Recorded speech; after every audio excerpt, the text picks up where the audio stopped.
Hello everyone, this is Mehdi and welcome to my new blog.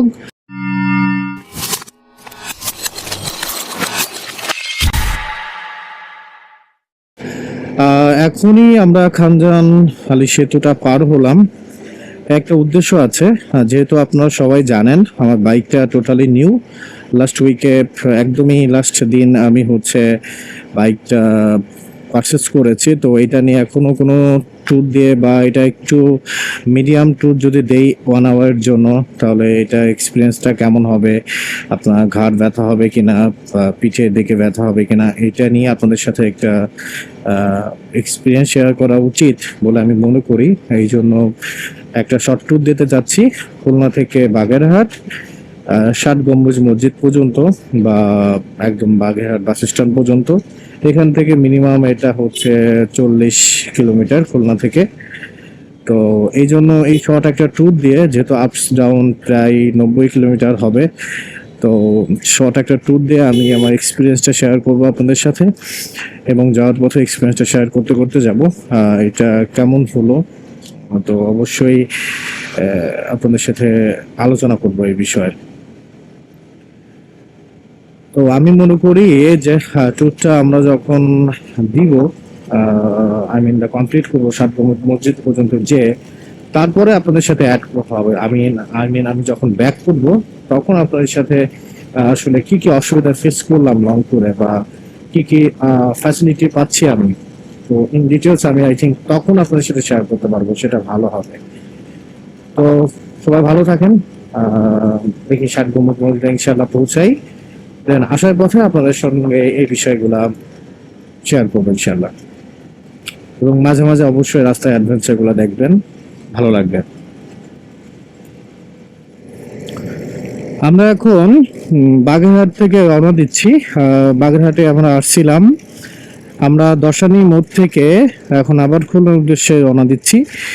যেহেতু আপনাদেরকে বলেছিলাম যে বাগেরহাটে আসবো, এখান থেকে রওনা দিব, যাওয়ার পথে আপনাদের সাথে কথা বলবো ইনশাল্লাহ, এবং আমার কেমন ফিলিংস হয়েছে এই শর্ট ট্যুরে, লাইক অ্যারাউন্ড 100 কিলোমিটার আপ ডাউনে।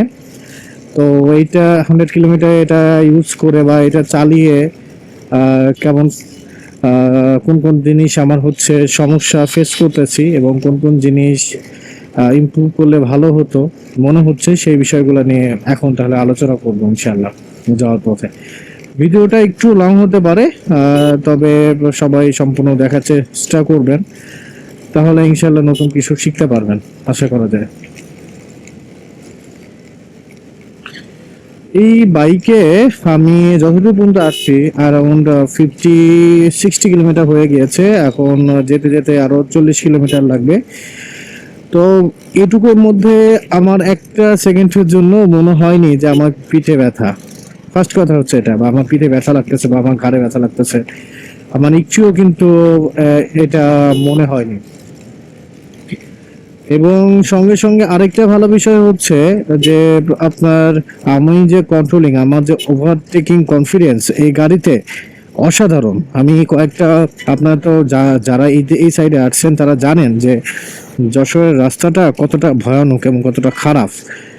বাস যেভাবে উল্টাপাল্টা চলে এবং রাস্তাটা অনেক চিকন, সব মিলিয়ে কিন্তু এখানে ওভারটেকিংটা অনেক ইম্পর্টেন্ট। তো আমি ওভারটেকিং করেছি আলহামদুলিল্লাহ অনেক কনফিডেন্সের সাথে, অনেক প্রচুর। এবং আমি কিন্তু আসলে স্পোর্টস বাইকে ইউজ টু না, আপনারা সবাই জানেন যে আমি স্পোর্টস বাইকে ইউজ টু না। আগে আমার ছিল হর্নেট 2.0। তো সেক্ষেত্রে অবশ্যই কিন্তু স্পোর্টস বাইকে কনভার্ট হলে আমার কিন্তু সমস্যা ফেস হওয়ার কথা ছিল, কিন্তু হয় নাই। এই কারণ কিন্তু এই একটাই যে এই বাইকের যে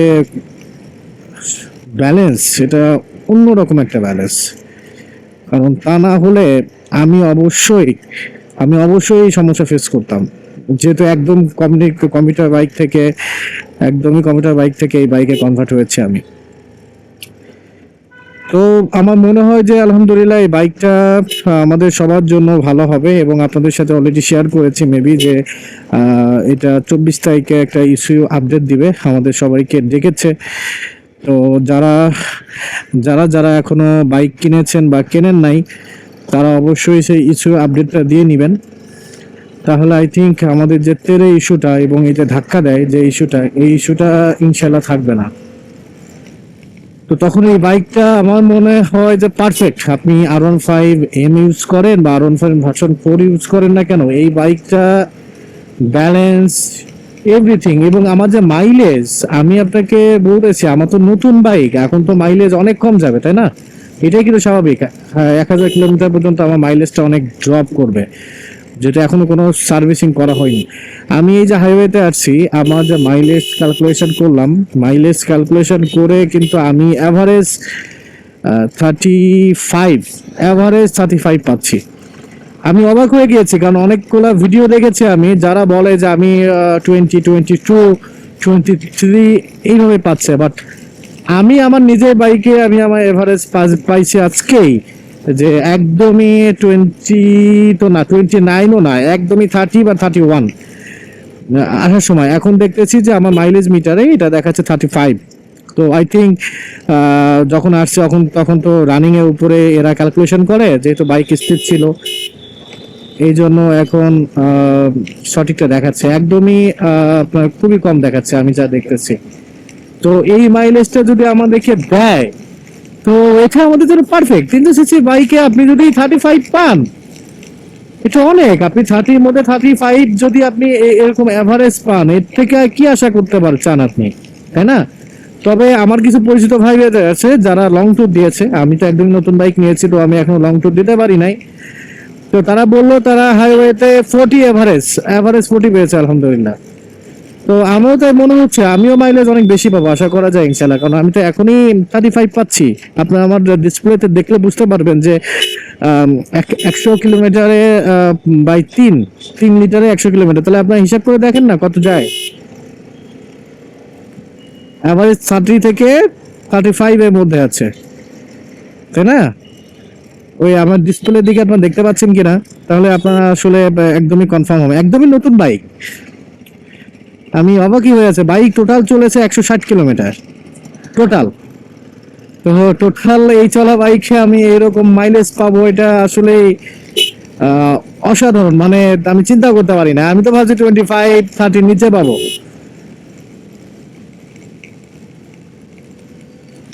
যাই হোক, আলহামদুলিল্লাহ বাইকটা আপাতত আমার কাছে অনেক ভালো লাগতেছে। যেহেতু স্পোর্টস সেগমেন্টে ফার্স্ট বাইক এটা আমি চালাচ্ছি নিজের টাকা দিয়ে, তো অবশ্যই জেনে শুনেই কিনেছি এবং ভালোই লাগতেছে আমার কাছে। তো আপনারা এই বাইকের বিষয়ে আর কিছু যদি আপনারা জানতে চান বা আপনারা যদি আর কোনো টেস্ট করতে চান, অবশ্যই আমি এইসব বাইকের মাইলেজ যে স্পেসিফিক ভাবে মাইলেজ টেস্ট করব না, কারণ স্পোর্টস বাইক বা এই সেগমেন্টের যারা বাইক কেনে তারা ওই মাইলেজের কথা চিন্তাও করে না, এবং সেই মাইলেজের চিন্তা করেও কিন্তু এই বাইকগুলো তারা কিনে না। তো সেই টেস্ট করব না, কারণ ওইটা করাই হচ্ছে বোকামি, ওইটা আমি করব না। বাট আপনার যদি আরো কোনো ইনফরমেশন জানার থাকে আমাকে জানাতে পারেন কমেন্টে, আমি চেষ্টা করব নেক্সট ভিডিওতে সেইগুলো অ্যাড করার জন্য। তো আপাতত আমি এখনো বলতে চাই বা বলতে পারি যে ভিডিওতে যেগুলো আমি শেয়ার করেছি সবগুলো অথেন্টিক। আমাকে কিন্তু সিএফ মোটো টাকা দেয় নাই, বা সিএফ মোটো আমাকে এটা ভালো বলতেছে বলে আমাকে এক্সট্রা কোনো বেনিফিট দেবে, সেটাও না। যেটা সত্য সেটা বলতেই হবে। যেমন আমি আপনাদের কিন্তু আগে ভিডিওতে বলেছি হর্নেট 2.0-তে আমি কি ইস্যু পেয়েছি এবং কেন ওটা সেল করছি। তো সেরকম আমি যদি এখানে কোনো ইস্যু পাই, তো সেটাও আপনাদেরকে অবশ্যই বলবো ইনশাল্লাহ। এটা যা স্পিড আপনি হাইওয়েতে যা, আমি আমার 4500 আরপিএম 5000 আরপিএম এ 5 নম্বর গিয়ারে দেখতে পাচ্ছেন ভাই 78 উঠে যাচ্ছে হালকা টোটলে। বিষয়টা সেই।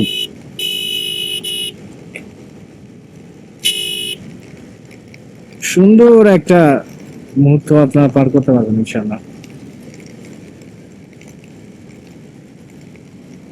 তবে বাগেরহাটের রাস্তাগুলা একটু ছোট, বাট চতুর্দিক থেকে অনেক সুন্দর একটা জায়গা। আপনারা দেখতে পাচ্ছেন যে এখানে দুই পাশে গাছগাছালি আছে, রাস্তাটা অনেক সুন্দর। কিন্তু এইটা আসলে কি বলবো, আমাদের এরকম ছোট রাস্তায় বাইক রাইড করা একটু রিস্কি, সবসময় রিস্কি হয়ে থাকে।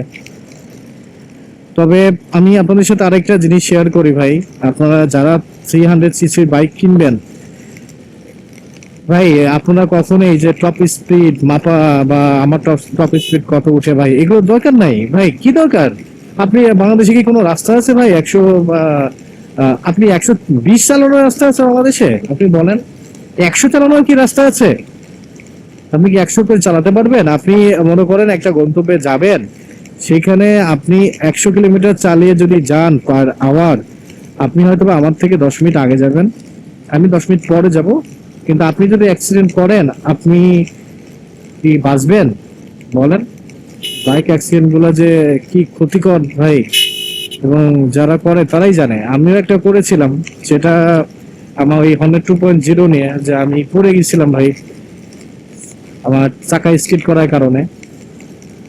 তো এই জন্যই আসলে ওই বাইকটা বিক্রি করে দিচ্ছে, আর রাখি নাই। তো এই জন্যই আপনাদেরকে বলি যে ভাই আপনারা তো এগুলা বুঝবেন না ভাই। আপনারা যদি ওই পাগলের মতো ভাই আসলে এই যে না একটা 300 সিসি বাইক পেয়েছি, এটা উঠাবোই 170-80, কি দরকার আছে ভাই? কোন দরকার আছে? আমি কখনোই ভাই স্পিরিট প্রমোট করি না, এবং এটা কখনোই ঠিক না, এটা আমি পছন্দ করি না ভাই, এটা আমি একটুও পছন্দ করি না। তবে আমার সিএফ মোটোতে আপনার হচ্ছে কিছু অসুবিধা আছে। তো অসুবিধা দেখি ইনশাল্লাহ আগামীকালকে যদি ঠিক হয়ে যায়, তো তারপরে অবশ্যই আপনাদেরকে আপডেট দিব। তো ঠিক হয়ে গেলে তো মাশাল্লাহ আর কোনো সমস্যা নাই। যে এই যে ধাক্কা দেওয়া হালকা, তবে আমার কিন্তু ধাক্কাটা এত বেশি দেয় না। আমি জানি না আমার কেন দেয় না, হয়তো বা যাদেরকে ধাক্কা দেয় তাদের ক্লাস ব্রেক এর সমন্বয়টা মনে হয় ঠিক মতো হয় না, এই কারণে হয়তো বা তাদেরকে একটু বেশি ধাক্কা দেয়। তবে আমি ধাক্কাটা তো বেশি পাই না, হ্যাঁ পাই, যখন লো আরপিএম এ একটু ছোট দেই তখন একটু ধাক্কাটা আসে। আমার মনে হয় যে এটা স্বাভাবিক, যে এটা পাওয়া যায়। তো এটা স্বাভাবিক ভাবে আশা করা যায় ইনশাল্লাহ। ওরা যেহেতু বলছে ভাই এত বড় একটা বাইক, ইউরোপ স্ট্যান্ডার্ড বাইক, তো তারা তো তাদের সম্মান নষ্ট করবে না এখানে নিয়ে এসে। এবং এটা তো বাইকে কোনো ইস্যু না, আমাদের তেলে ইস্যু। তো আশা করা যায় এটা ঠিক হয়ে যাবে ইনশাল্লাহ। তো অনেক কথাই বললাম ভাই, অনেক কথাই শেয়ার করলাম। যারা আমার ভিডিওটা দেখে একটু উপকৃত হবেন, তারা অবশ্যই লাইক কমেন্ট এবং শেয়ার করবেন। এবং পাশাপাশি আপনাদের যদি মনে হয় ভাই কোনো ইনফরমেশন দরকার, তো অবশ্যই আমাকে কমেন্ট করে জানাবেন। আমি চেষ্টা করব আমার নেক্সট ভিডিওতে সেইগুলা আপনাদের সাথে শেয়ার করার জন্য। তো সবাই ভালো থাকবেন, সুস্থ থাকবেন এবং আমার পাশেই থাকবেন। আসসালামু আলাইকুম।